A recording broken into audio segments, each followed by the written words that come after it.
hingga ayatnya yang ke-18.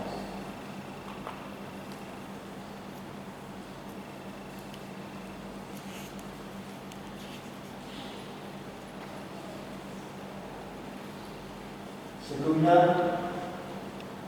kita akan berdoa dalam bentuk pujian dari dalam nyanyian jemaat nomor 56.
Kita baca bagian firman Tuhan ini, dan Bapak Ibu saudara dapat mengikuti melalui kitab dalam dengan Biko Esther diangkat menjadi ratu. Sesudah peristiwa ini, setelah kepanasan muka Raja Ahasuerus, suruh terkenallah baginda kepada Wasti dan yang dilakukannya, dan kepada apa yang diputuskan atasnya. Maka sembah para biduan raja yang bertugas pada baginda. Hendaklah orang mencari bagi raja gadis-gadis, yaitu anak-anak darah yang elok rupanya. Hendaklah raja menempatkan kuasa-kuasa di segenap daerah kerajaannya, supaya mereka menentukan semua gadis anak-anak darah yang elok rupanya di dalam benteng Susan, di balai perempuan, di bawah pengawasan Hegai, sida-sida raja, penjaga para perempuan, dan hendaklah diberikan wangi-wangian kepada mereka, dan gadis yang terbaik pada pemandangan raja, baiklah dia menjadi ratu yang dikuasai. Hal itu dipandang baik oleh raja, dan dilakukanlah demikian. Pada waktu itu ada di dalam benteng Susan seorang Yahudi yang bernama Mordekai bin Yair bin Slei bin Kis, seorang Benyamin yang diangkut dari Yerusalem sebagai salah seorang buangan yang turut dengan Yehonia, Raja Yehuda, ketika ia diangkat ke dalam pembuangan oleh Raja Nebukadnezar, Raja Babel. Mordekai itu pengasuh Hadasa, yakni Esther, anak saudara ayahnya, sebab anak itu tidak beribu bapa mati. Gadis itu elok perawakannya dan cantik parasnya. Ketika ibu bapaknya mati, ia diangkat sebagai anak oleh Mordekai. Setelah kita dan undang-undang raja tersiar dan banyak gadis dikumpulkan di dalam benteng Susan di bawah pengawasan Hegai, maka Esther pun dibawa masuk ke dalam istana raja di bawah pengawasan Hegai, penjaga para perempuan. Maka gadis itu sangat baik pada pemandangannya dan menyebutkan kasih sayangnya, sehingga Hegai segera memberikan wangi-wangian dan pelabur kepadanya, dan juga 7 orang dayang-dayang yang terpilih dari istana raja. Kemudian memindahkan dia dengan dayang-dayangnya ke bagian yang terbaik di dalam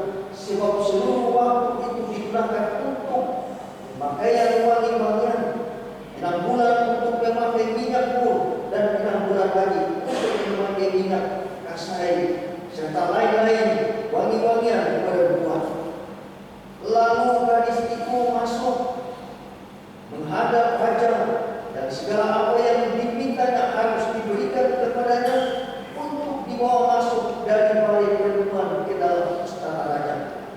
Pada waktu petang ia masuk dan pada waktu pagi ia kembali. Tetapi sekali ini ke dalam balai perempuan yang kedua, di bawah pengawasan Saasgas, sida-sida raja, penjaga para bumi, yang tidak diperkenankan masuk lagi menghadap raja, kecuali jika raja berkenan kepadanya dan ia dipanggil dengan disebutkan namanya.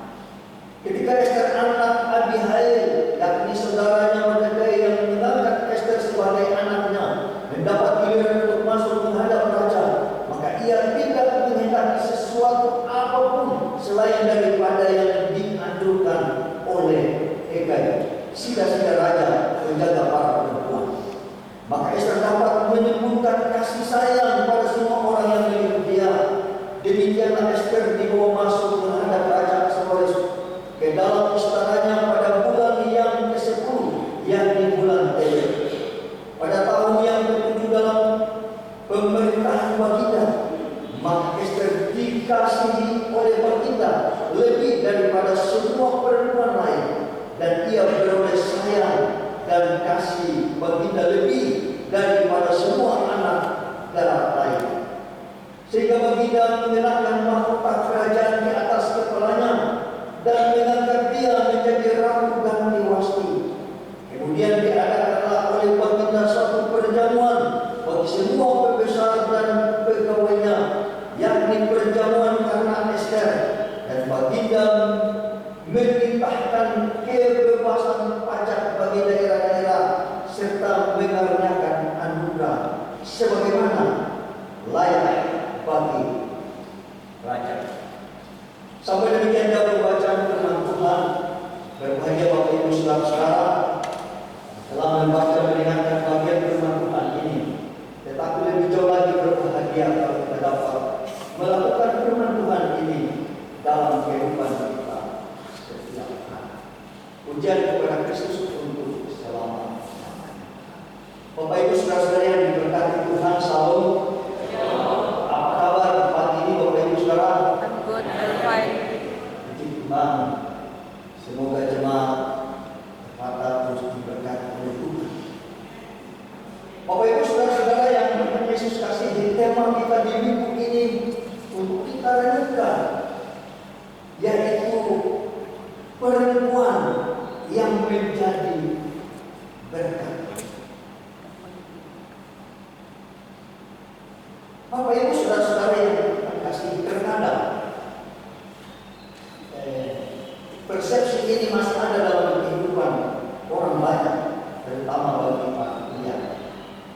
Mereka menganggap bahwa perempuan itu sebagai insan yang lemah, kemudian tidak bisa berbuat apa-apa.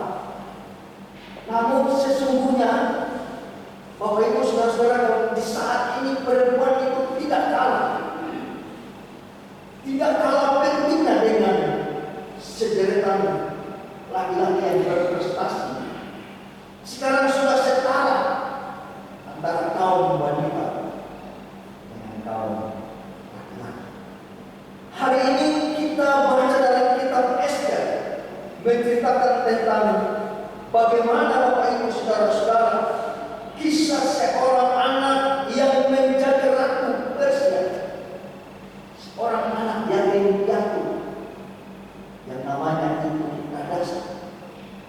Tapi ketika dia menjadi warga Persia, dia berubah menjadi Ester. Bapak Ibu Saudara-saudara, atas dorongan walinya Mordekai, kemudian Ester mempertaruhkan nyawanya untuk menghentikan segala propaganda, segala persenggolan, segala rencana jahat yang dilakukan oleh Raja Persia ini, untuk menghancurkan, untuk membunuh semua orang Israel. Ini ada peran penting seorang perempuan. Ester atau Hadasa, anak angkat Mordekai, seorang Yahudi suku Benyamin, yang menggantikan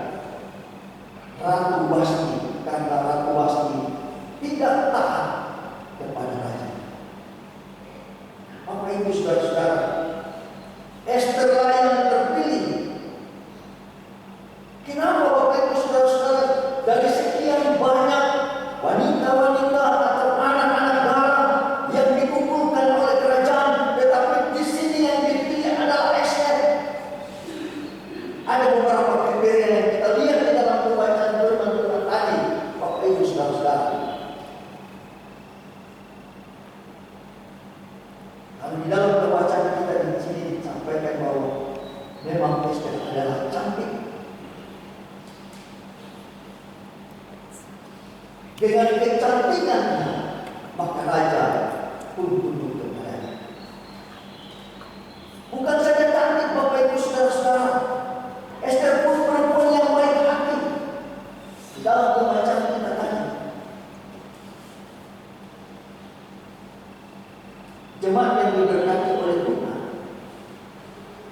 sebelum Ester menyampaikan apa pergumulannya kepada raja, dia bersama-sama dengan mereka berpuasa, berdoa, memohon kepada Tuhan. Semoga apa yang dilakukan ini ada penyertaan Tuhan di dalam kehidupan. Dan ternyata Bapak Ibu Saudara-saudara, memang di dalam kitab Ester ini tidak menyebut nama Tuhan, tetapi nyata pertolongan Tuhan dalam hidupnya. Sehingga apa yang dilakukan oleh Ester ini ditepati oleh raja. Ester menjadi berkat bagi bangsanya. Ester menjadi satu perubahan nilai dalam kehidupan bangsanya. Karena dengan hikmat dari Tuhan, Ester mampu menyelamatkan bangsanya dari hukuman. Kita baca selanjutnya Bapak Ibu. Di sini Ester menjadi alat Tuhan untuk membebaskan bangsa Israel. Sebagai perempuan Bapak Ibu Saudara-saudara, kita layak meniru dari karakter Ester di sini. Itu sekian Bapak Ibu Saudara-saudara dari apa yang disampaikan dalam pembacaan kita. Kalau Ester berhasil bukan karena bakat alamiah yang dijadikan Tuhan awal, tidak Bapak Ibu, melainkan Allah yang berperkara melalui berbagai peristiwa dalam Ester.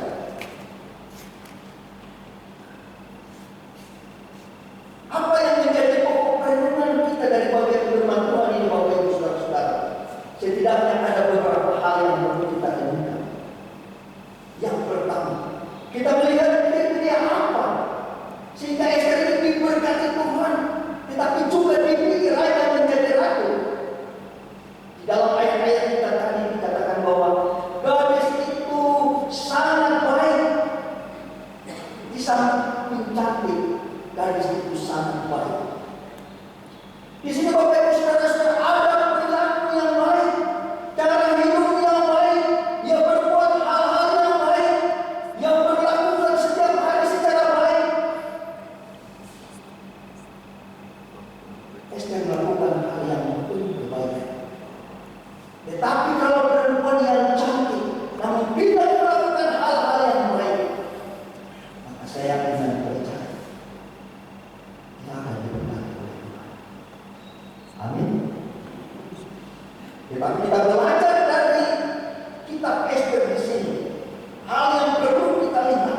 Kenapa dia diberkati dan dipilih? Karena dia di samping cantik dan juga berbuat yang baik, melakukan hal-hal yang baik. Banyak sekali ini perempuan yang cantik, tapi tidak melakukan hal yang baik.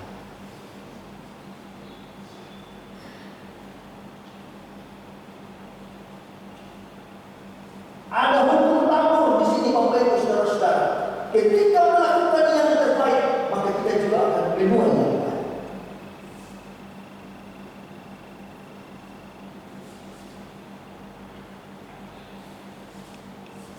Untuk itu Bapak Ibu Saudara-saudara, ketika kita melakukan yang baik, tidak percuma.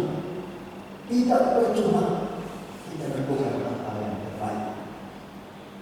Yang berikut Bapak Ibu Saudara-saudara, hal apa yang kita lihat dari bagian firman Tuhan ini? Ia melakukan apa yang dinasihatkan Hidayah. Kemudian orang tua